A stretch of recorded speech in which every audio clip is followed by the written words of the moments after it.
Greetings, brothers. With the new Blood Angels Codex coming out tomorrow, then this video should set you in great stead. This is the Angelic Host, the second detachment. We're going to do a super deep dive into this detachment. I'm going to tell you every enhancement, every stratagem. I'm going to give you tons of different combos you can use. I'm even going to include a bonus army list that I've made that I think is pretty good for this detachment.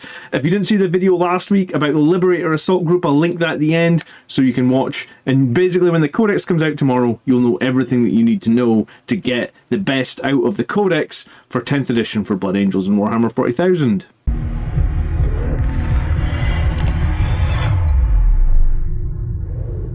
So thanks for being here and welcome back to the weekly tactics video. If we are just meeting, my name is John and I am here every week to try and make you a better Blood Angels player. So today we're diving into the Angelic Host and we're going to start with a tiny little bit of lore. Wrought in the image of the Primarch, the Angelic Host soar above the battlefield like avenging angels, descending as one to strike with spear and sword.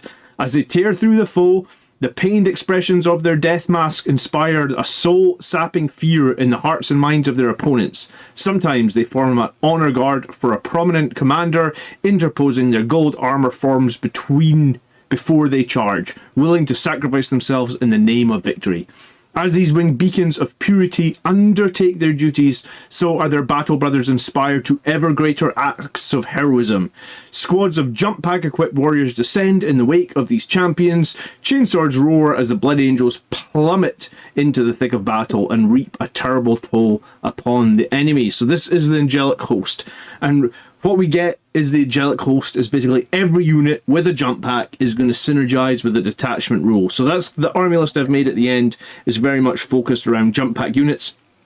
That's where you're going to get the most value out of, but we still do keep Oath of Moment. So if you are aware of Oath of Moment, it's very simple. You pick one unit of the opponents until you put it in your command phase. Until your next command phase, you reroll all hits against that unit.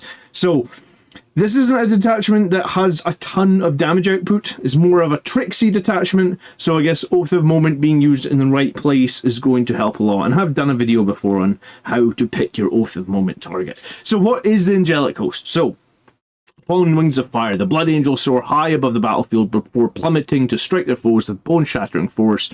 They are true masters of the war-torn skies. So at the end of your opponent's turn, you can select a number of jump pack units from your army, excluding units that are within engagement range of one or more enemy units. The maximum number is dependent on the size of the battle, but most of the time we play 2,000 point competitive lists. They are defined as strike force battles, so it is 2 units. Once you've made your selection, remove those units from the battlefield and place them in strategic reserves. In the reinforcement step of your next movement phase, set those units up using their deep strike ability. Now, this detachment actually gets quite a bit of benefit for going second, because obviously you're not going to be picking up units as frequently if you go first. If you go second, you will have like basically one more additional time throughout the game that you can do this. So I mean, you can't ever plan for that, but there is a little bit of an advantage here if you go second. So this attachment will benefit the rule because you lift them off at the end of your opponent's turn, you put them back on at the beginning of your turn. It's going to benefit a little bit if you go second. Okay, so Artisan of War. The first enhancement. This warrior is a true artist both on and off the battlefield. His talents are reflected in the exquisite workmanship of his war gear, and he insists upon personally crafting his weapons of war. Okay, so this is given to one jump pack model. You'll improve the bearer's weapons AP by 1, and you give him a 2-up save. So it's basically +1 to your armor save, because Space Marines typically have a 3-up save, and 1 to your AP. This is going to cost you 15 points. Maybe there's a good jump pack unit. I mean, it's most likely going to be a captain with a power fist. I don't think maybe a chaplain, I suppose, with a jump pack. But yeah, I mean, it's fine. I don't know if it's worth 15 points, but I guess if you've got 15 points at the end of the list, it's not the worst choice in the world. Visage of Death. The exquisitely crafted death mask is a thing of dark beauty to the Blood Angels and a sign of impending doom to their enemies. A neural amplifier embedded within this expressionless face of this macabre item serves to magnify the aura of fear. So it's basically a variant of a death mask. It's going to cost you 10 points. Again, jump pack model only. In the battle shock step of your opponent's command phase, each enemy, excluding monsters and vehicles within engagement range, must take a battle shock test. So it's kind of like Dante's aura, but worse, because he makes them take it with -1. It's fine, I guess. 10 points. I don't rate it that highly for 10 points. Archangel Shard. When Sanguinius battled Horus, his magical blade was tragically shattered against the War Master's profane battle plate. The shards were gathered up and a new swords forged to incorporate them, each one gifted to a different successor chapter. So this is a shard of basically Sanguinius's sword, or his blade as they called it. Given to a jump pack model, you're going to get Anti-Chaos 5-up and you're going to get Lance. Because most people don't necessarily have characters that have dev wounds, because we don't often see people take Thunderhammers anymore, I don't think the Anti-Chaos 5-up is all that valuable. And Lance is more likely something you're probably going to use on a unit when you need it, as opposed to on a single character for 20 points. I don't think I like Archangel Shard. I think it's probably one of the weakest here, especially if these are the final points costs. Obviously, the points costs in the book might change, but these are the points we are aware of right now.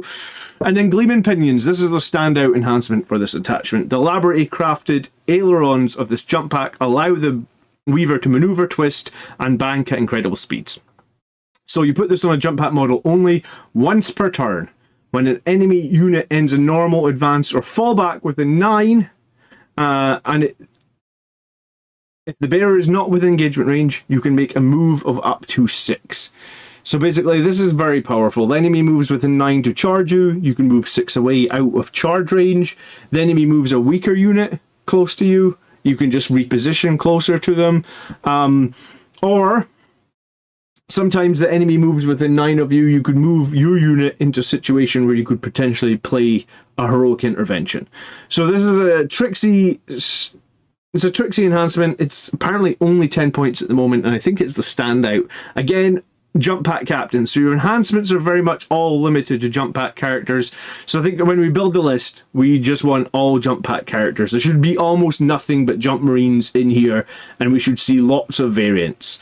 So let's look at the stratagems. So the first stratagem is 1, use it in any phase when an Adeptus Start unit from your army was destroyed. You can use this stratagem even though it was just destroyed until the end of the battle. Each time a friendly Sanguinary Guard unit makes an attack against the target, you will reroll hits and wounds.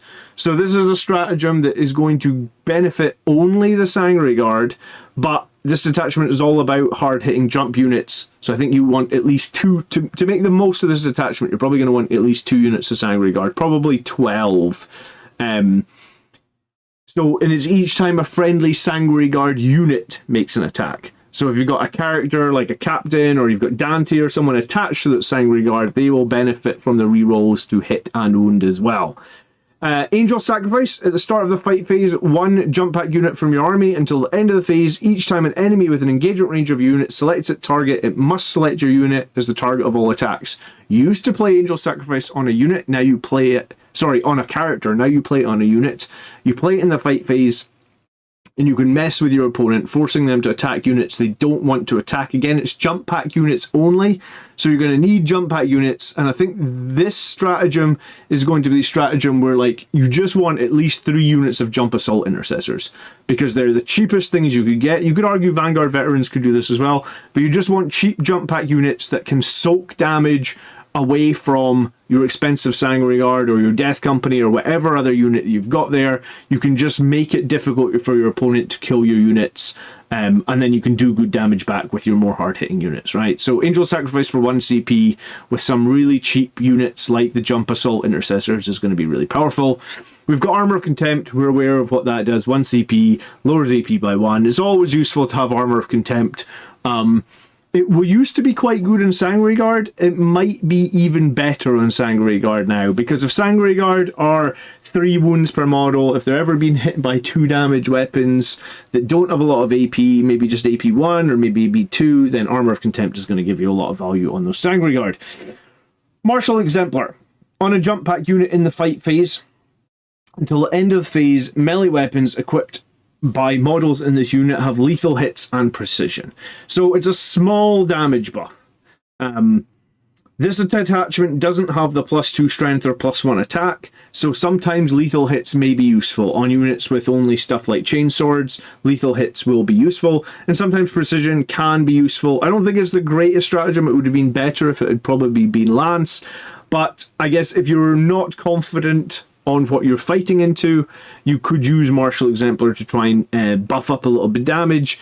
And the other thing you could do as well is you could synergize with your Oath of Moment target, and you could fish for those lethal hits, right? By fishing, I mean like maybe you've got a unit with just chainswords going into something that's like T6, T7 or higher. You're only going to be wounding on 5s, so you don't expect to get many wound rolls, so you roll your hits, and then you reroll everything that's not a 6. You're just fishing for lethal hits. You still have decent enough AP, I suppose, but you are lacking strength and attacks in this detachment. So that's how I would probably recommend Martial Exemplar. I don't think it's the greatest, but it does provide a little bit of bonus. You know, like if you, for example, if you only wound on 5s, lethal hits has a much better percentage of damage boost when you have a bad wound roll, because if you have a bad wound roll, then every 6 skips the wound roll, and it's just better. I'll break this all down in a future video when we spend time just going over the maths.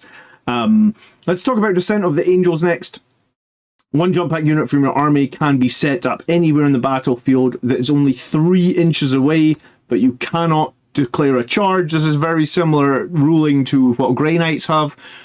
This would work well with Vanguard Veterans and Infernal Pistols. You could put 10 Infernal Pistols in range, and that would also give you 10 OC. So drop them on if the enemy haven't got anything screening out their home field objective, you could, and remember, screening is much harder when you can just drop 3 inches away. You could potentially drop all 10 Vanguard Veterans onto an objective and just Infernal Pistol, 10 Infernal Pistols. You could Oath a Moment them as well. There's some synergy here. Unfortunately, our normal units like the Sanguinary Guard and Death Company don't really have a lot of pistols anymore. So this would be much better, I think, on a unit of Vanguard Vets. There's nothing as well that says here that they wouldn't be able to throw grenades too. So if you've got the extra CP here, you could potentially use this to do some additional damage too. And then you've got Death from the Skies. So one unit from your army that advanced or fell back this turn, it's eligible to shoot and charge in a turn which it advanced or fell back. So basically it just means that another movement-based stratagem. Advance and charge we discussed last week and said is very powerful. Fall back and charge is very powerful. Last week we did say like fall back and shoot could actually be powerful with specific units, but unfortunately for this one, it is jump pack units only, so the fallback and shoot is probably going to be less meaningful now in that you only get like 1 Infernal Pistol in the Sanguinary Guard and like 2 in the Death Company. So it's still a good stratagem to have for advance and charge, but advance and shoot and then charge, but the fallback and shoot and charge is a little bit less powerful now.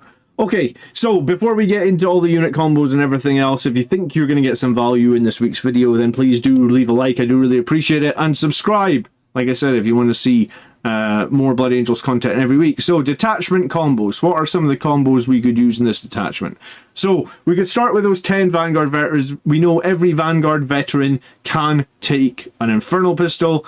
So that would give us 10 Infernal Pistols. Unfortunately, even with a stratagem, Descent of the Angels, I think it was called, we would still be 3.1 inches away. So we would never be in Melta range, but it is, 10 strength 8 -4 shots.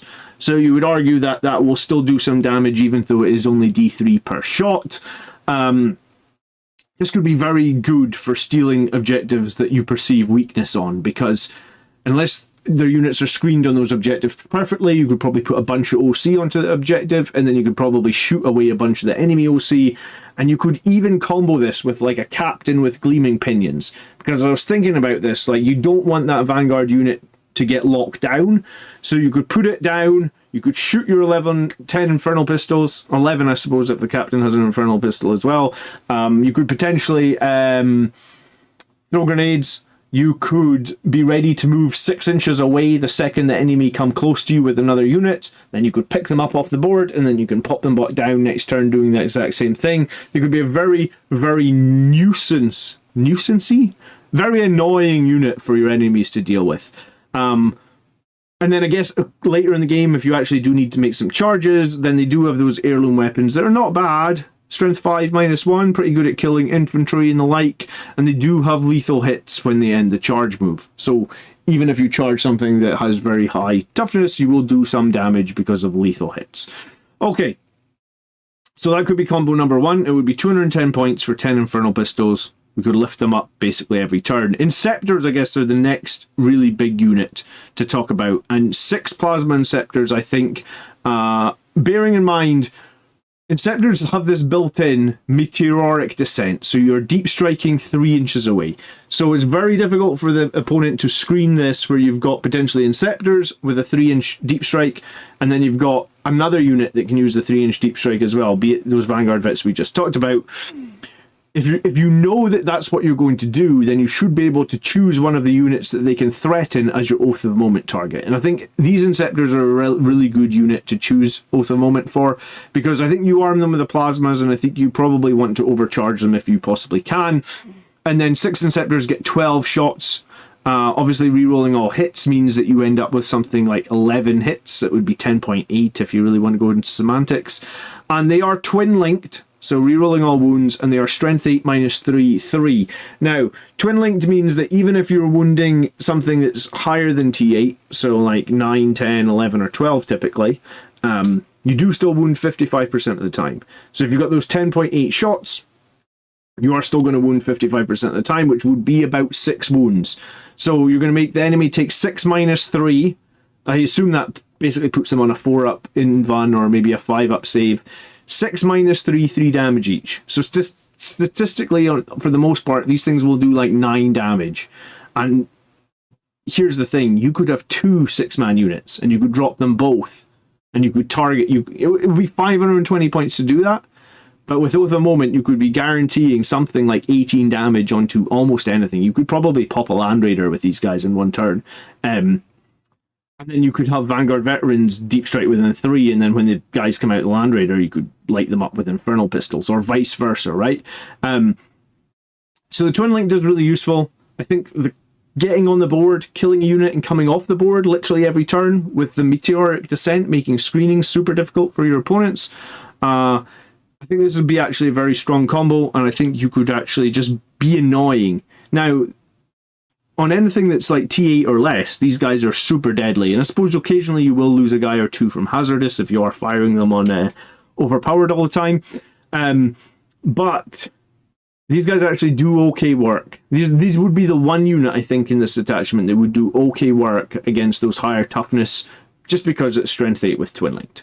Alright, combo number 3 is those Jump Intercessors. And I think this is the perfect detachment to be running 3 units of Jump Intercessors. And I would run them all as 5s, and I would use them basically all for Angel Sacrifice. Yeah, they can occasionally trade and pick off cheap units, but I think my point would be to use these 80-point Jump Intercessors to engage the enemy, make it that the enemy can't kill the units that I want them to kill via Angel Sacrifice, and then also occasionally do some mortal wounds, and there is a power fist in there, there's a bunch of chain swords.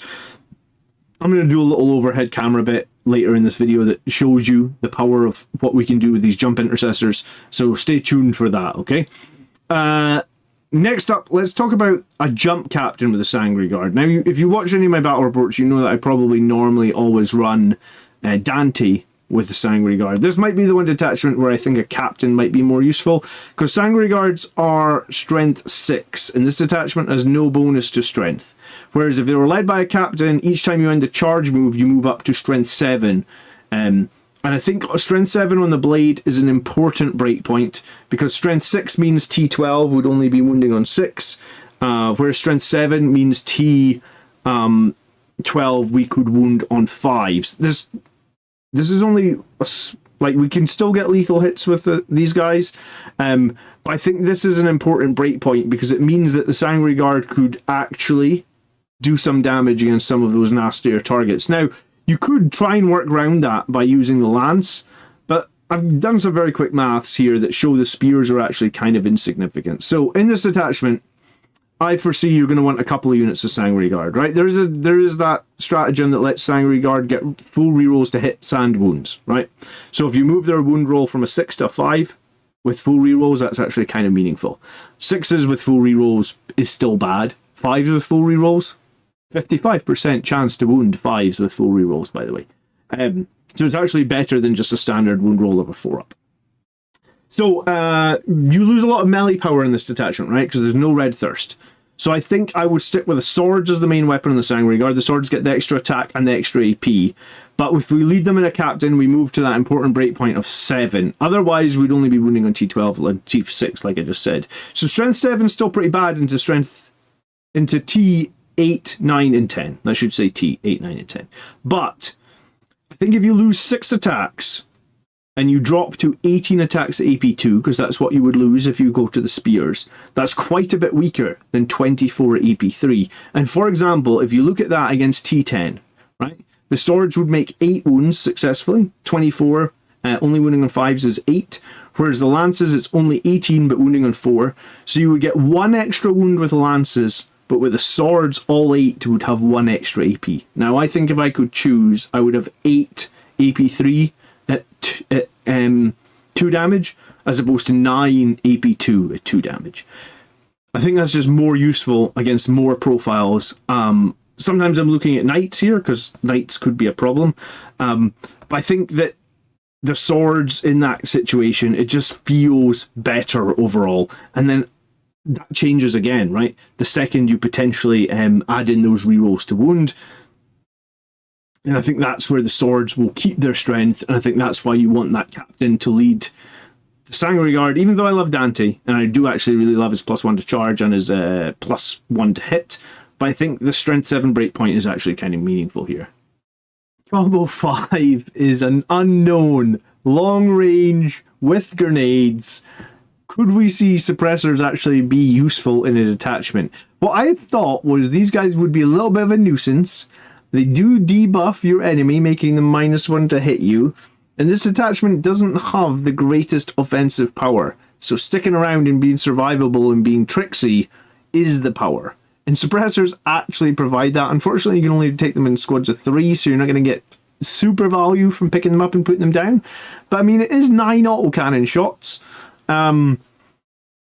And I mean, you are going to be able to place them probably to hit that oath of moment target, like I said, that's on an objective or something. So there might be some usefulness to suppressors. And I actually have a squad of them in the list that I'm going to go over in a minute. I'm also going to talk a little bit about Astrath, in that I think that he is actually still pretty good in this detachment. I made a mistake in last week's video when I said that Astrath with the Death Company did around 10 wounds on every charge.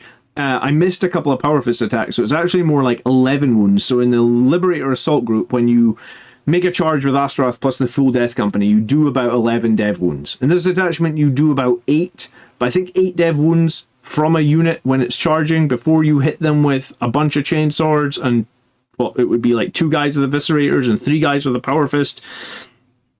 And Astrath with his precision axe as well. I think that's actually pretty interesting. And remember, the other thing that was pretty interesting is you could give a unit lethals and precision here for 1 CP. So any enemy unit that has a character, you could basically precision and just unload 8 dev wounds into them.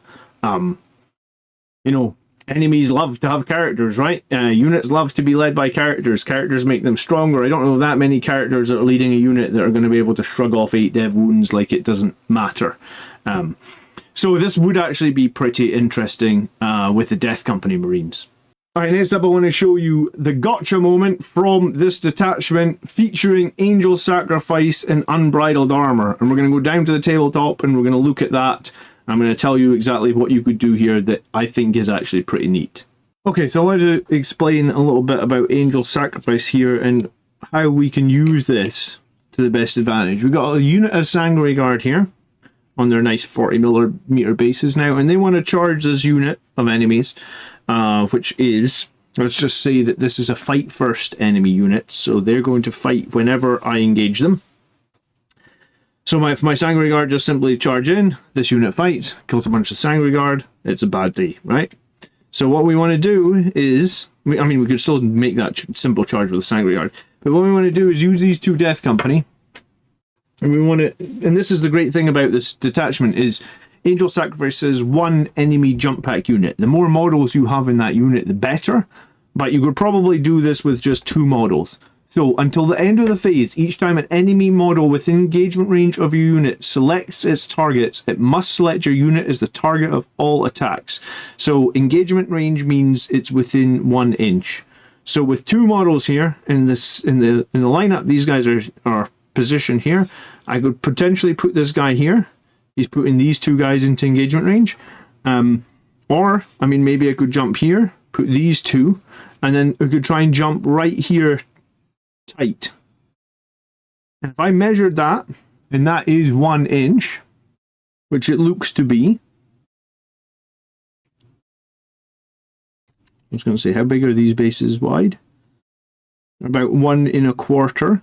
So by pushing in here, if I can be within 1 inch of that middle guy, then basically in this situation, I potentially force 1, 2, 3, 4. 4 of his 7 models must now fight those 2 Death Company. If they kill those 2 Death Company, I can instantly play Unbridled Ardor, meaning that if the Sangre Guard had also charged in, they now have full hits and wounds against that unit. Now that's where it gets really interesting, in that normally you used to have to do this with a character, and it used to be engagement range, right? So anyone within, so I move, and then anyone within 1 inch. So in this situation, these 2 guys here would have to fight this character. So a small unit of Jumpus and Intercessors, it only has a few models left. Like if I had 1 more model left here, let's add 1 more Death Company, and I use this to my absolute advantage, and maybe he'd position them something like that. I could put this guy in here. He's now within 1 inch of 1, 2, 3, so all 3 of them must fight him. I can check for 2 inches. Can't quite get there, but I could get here. So again, now this 4th model would now, so now we've tied 1, 2, 3, 4 of the models now are fighting. And then 2 inches over here, if this is within 1 inch of this guy, and there's a potential there to get within 1 inch of him, then in this situation with 3 models, the only model that could potentially fight the Sangre Guard would be this 1 model here. So there would be then a potential when the Sangre Guard make their charge to put them something like this. So now, when he uses his fight first, he's got no models that can target my Sangre Guard, and if he does manage to kill all 3 Death Company, now my Sangre Guard have full rerolls to hit and wound against this unit, and they are quite happy for the back 2 guys to fight through that front space.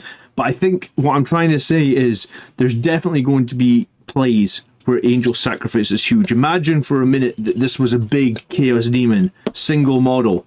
I could literally charge him with 1 remaining Assault Intercessor. You're telling me if this guy was like a Bloodthirster of Khorne, he's definitely going to kill that 1 Assault Intercessor. Suddenly my other unit of Sangre Guard are not going to get targeted, because he will take the brunt of the attacks, and then they will be able to fight. And you could also use this to manipulate your fight phase, because if you charge with multiple units, you might want to fight with your other unit somewhere else on the table first and be like, yes, I'm actually going to leave that as an option for him. And he could pay the 2 CP interrupt. I'm going to interrupt with my Bloodthirster of Khorne because that's a really good play. Instant play. Angel Sacrifice. Your Bloodthirster of Khorne is going to kill that 1 Death Company or 1 Assault Intercessor. And then now I'm going to play Unbridled Armor. Full hits and wound rerolls. And this is one of the deadliest and strongest combos I think this Angelic Host Detachment has. And I think if you use it right, and basically the way the Angel Sacrifice is written, what it says is, until the end of the phase, each time an enemy model within engagement range is 1 inch, of your unit selects its targets. So it's model by model. And anytime they're within 1 inch. So you want to place your models where you can get within 1 inch of as many different enemies. And only the enemies that could maybe fight through, like from being base to base, like that with the Sangre Guard, are the ones that are going to, you know, like in this situation, the Sangre Guard, he's fighting through. So there's only models that are fighting through another unit that are going to be exempt if you place those units in the correct position in engagement range. And now it's time for a bit of an overview. So the Angelic Host, I think, is the detachment that will be a nightmare for players to deal with. It's going to score points, it's going to be really annoying, but I can't help but think it does lack a little bit of killing power, especially any kind of anti-tank. That's what it really feels like it is missing. If you run into like mechanized guard or knights or chaos knights or maybe even like big demons of chaos where everything is high toughness, it's going to be a difficult game. You are still going to probably be able to score secondaries and you're still going to be all over the board causing nightmares, but your raw killing power is definitely a step down from Liberator Assault Group. Liberator Assault Group giving you 2 extra strength on every charge and an additional attack from every unit, which on units with 3 or 4 attacks, that's as much as like 30% extra damage. So I think Liberator Assault Group is going to be the more traditional Blood Angel style. I covered it last week. I'll link it at the end of the video. Where you take your fight to your opponent, you charge them, and you kill them like Blood Angels typically do. But what I do think is we'll see a lot of like professionals / the serious gamers, you know, the known quantities that go to all those big events. They will take this attachment. They'll use it to apply constant and consistent pressure to anywhere they perceive weakness. And very much like Grey Knights, it's going to be difficult to react and lock those units down because those units are fast. They're going to potentially move when you get close to them. They're going to be picked up all the time. They're going to drop back down. They can fall back and shoot. They can advance and charge. And they can angel sacrifice anytime you get a unit that you don't necessarily want in combat. There's a lot of tricks in the Angelic Host. So what would a list look like for the Angelic Host? Well, this is my sample list. I would take 6 Sangre Guard plus that Jump Captain, because that gives them that strength 7. I actually originally had this as a second squad of Sangre Guard, but I split it into 2 3s. And the reason that I did this, because I feel like Sangre Guard and 3s are not going to be the most kill unit. They aren't going to kill a whole heap. But I think you are going to play multiple times that stratagem that makes units of Sangre Guard reroll all hits and wounds against specific enemies, the enemies that are killing your units. And I think having 2 small squads of Sangre Guard to react basically means that I can have I can have my 6 man in the middle, I can have 3 on one flank and have 3 on the other, and anything that dies, I can give all the Sangre Guard full hits and wounds against them. And because this attachment doesn't have a lot of killing power, I will try and use this to my best advantage. I did think 3 units of Jump Assault Intercessors. They're a great scoring unit. They can do actions. They're fast. And they're going to Angel Sacrifice all the time. I'm going to put this 12 Plasma Inceptors in there. They're probably going to be my Oath of Moment target. And I'm going to blow something up every single turn if I can with the Plasma Inceptors. I'm also going to take that Gleaming Pinion, Jump Pack, Infernal Pistols. And these guys are probably going to do some 3-inch... Descent of the Angels, along with the 6 of those guys doing Meteoric Descent. I could literally put in one turn 3-inch Deep Strike on one objective, 3-inch Deep Strike on another objective, 3-inch Deep Strike on another objective. I could do that in 3 places, yeah, because 2 of the units I could lift off the board. One of them I could have started in Strategic Reserve.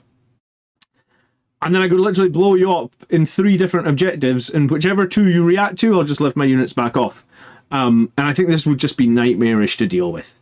I'm going to have a unit of scouts for scoring. I'm going to have that unit of suppressors because I had 85 points and that is conveniently what suppressors cost.